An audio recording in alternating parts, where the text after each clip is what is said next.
years old. Their brain is basically a brand new computer that has just been unboxed. It is waiting to be programmed. A baby's brain up to 3 years creates 700 synapses a second. It's the only time in life that this happens. And I think one of my things is, we see all these babies' nurseries and bedrooms that are all gray. And babies don't like that. They need color. They need pattern. They need information. We're so worried we're going to overwhelm our babies, but they need to be overwhelmed because whatever happens in those 3 years sets them up for the rest of their life. Whatever doesn't happen in those 3 years that could have happened can affect them for the rest of their life as well. So the big thing for me is, overwhelm your babies. Give them those pathways. Give them as much information as you can when they're young, and you'll set them up. Patterns. Life is about patterns. Let's get the kids going early on. There's actually a study that I read a few years ago that they thought that certain forms of autism may come from the fact that children aren't getting all of the neural programming and information that they could have, that certain pathways weren't developed when they were younger. Now, whether it's true or not, it hasn't been proven, but I thought it was an interesting hypothesis. It sounds wonderful. It sounds like a very valid point. Really quick, Lama Rod, and then I've got to bring in one of our other callers as well. What are your views on nature just as from a philosophical point? Because it seems to me that you definitely have to be tied into nature just to be connected to philosophy and to the whole development of the mind and the spiritual growth.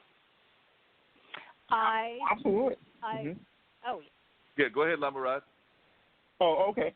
I just think that nature is our natural habitat. We emerge from nature.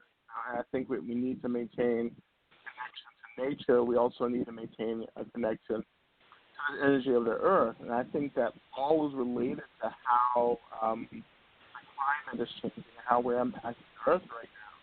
And I think that I see this kind of deep disconnect from the reality of earth and the reality of nature. I think technology and other mediums have intervened to encourage us to have some type of control over our environment. And, with the planet, with nature, with the earth, we can't control that force, the entity, but we can live in harmony with that energy, that entity of nature and earth.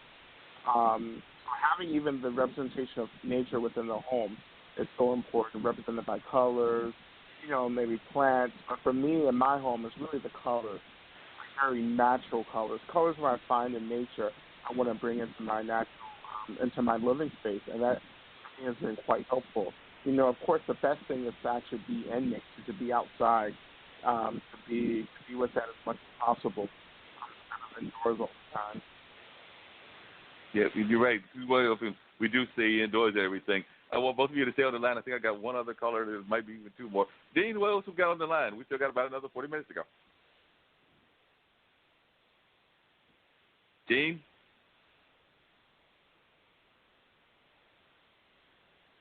I don't know. Maybe I lost Dean.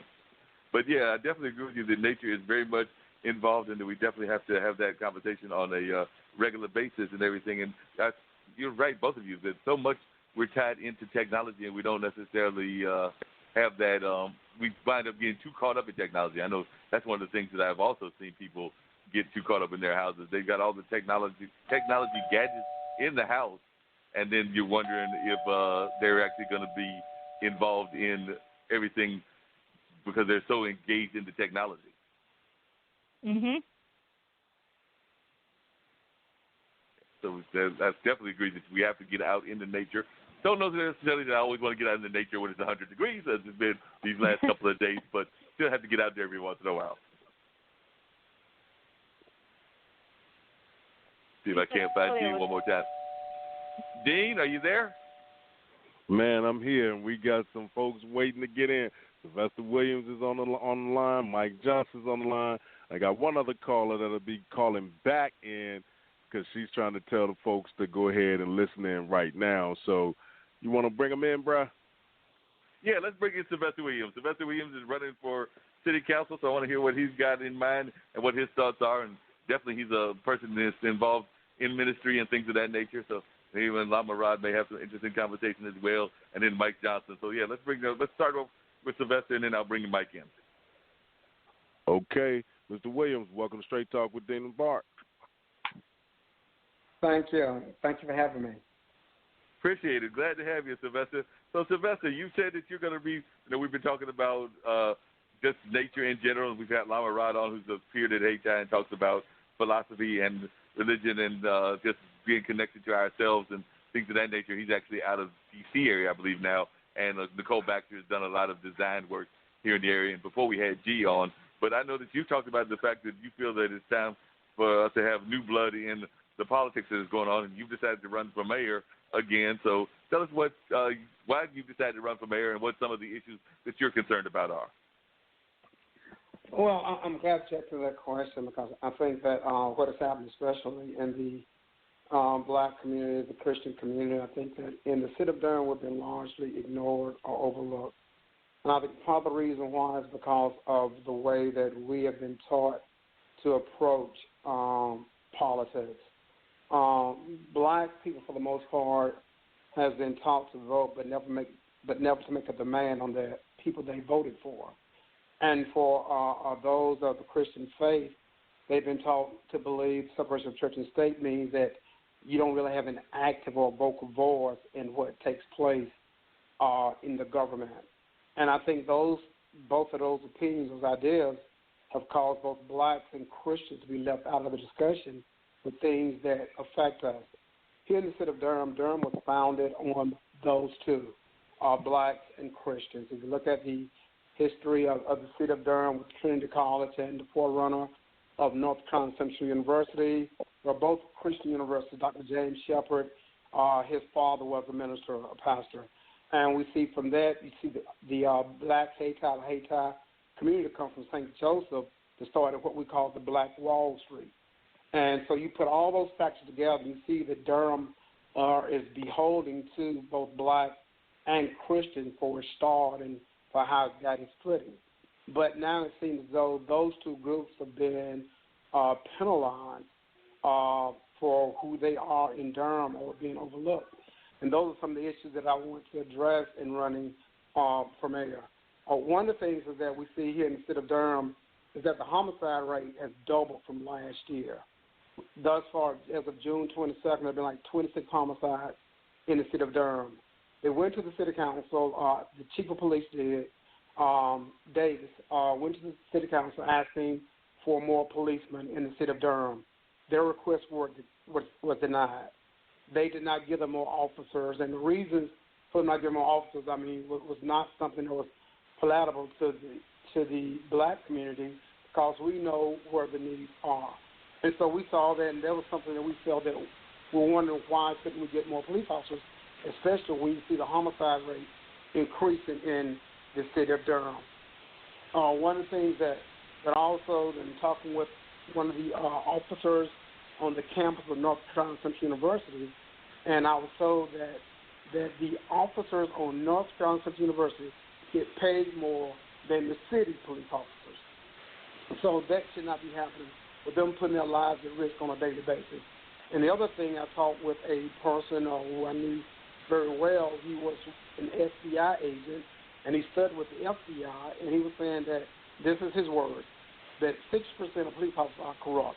So if that's the case, then we need to do something about vetting police officers better and making sure that we have people so that when you're calling for assistance, make sure the person's coming to assist you, someone who really has your best interest at heart, not really coming there to do something nefarious or something to harm or hurt you. That's one of the issues. The other issue that we have with black home ownership, nationwide, black home ownership is the one group that has fallen backwards. Since 2004, black home ownership has fallen by 8.6%. Hispanics, white home ownership have gone up. Black home ownership has not. And so we look at those things happening in the city of Durham and wonder, well, what can be done? Well, the last time that I ran for mayor, the city where they have what they call reserves. Now, the state of North Carolina mandates that you keep 8% of your budget in reserves for catastrophes such as hurricanes, tornadoes, something like that taking place. You have reserves on hand to address those kind of issues. Well, when I ran for office the last time, the city had about 25% of the budget sitting in reserves doing nothing. And I'm a retired financial analyst, so I know how much money you get by sitting money in reserves. If you factor in inflation, that money was losing money rather than gaining money based on the rate that you get now for CDs and things like that. Now it was losing money. And so rather than deploy that money, they take the amount that the state requires versus the amount that they actually had in reserve, about between $40 to $50 million. They could have taken that money and deployed it and created home ownership for the lower income people. But they did not do that. And so what they've done this year, they announced that there's this $95 million budget that they want to put out there to address that issue, and they could have addressed it a while ago. But the thing about it, what they were addressing is not so much affordable living or affordable housing for those who are less fortunate, but they're doing it whatever the median income is. So it's about $180,000. So there are plenty of people still who are going to be left out of the mix when it comes to what they say affordable housing. These are the things that are happening in Durham, things that as mayor I want to address because there are solutions out there of things that can be done. And one other last thing I'd like to mention is that here in the city of Durham, the discrimination against the churches.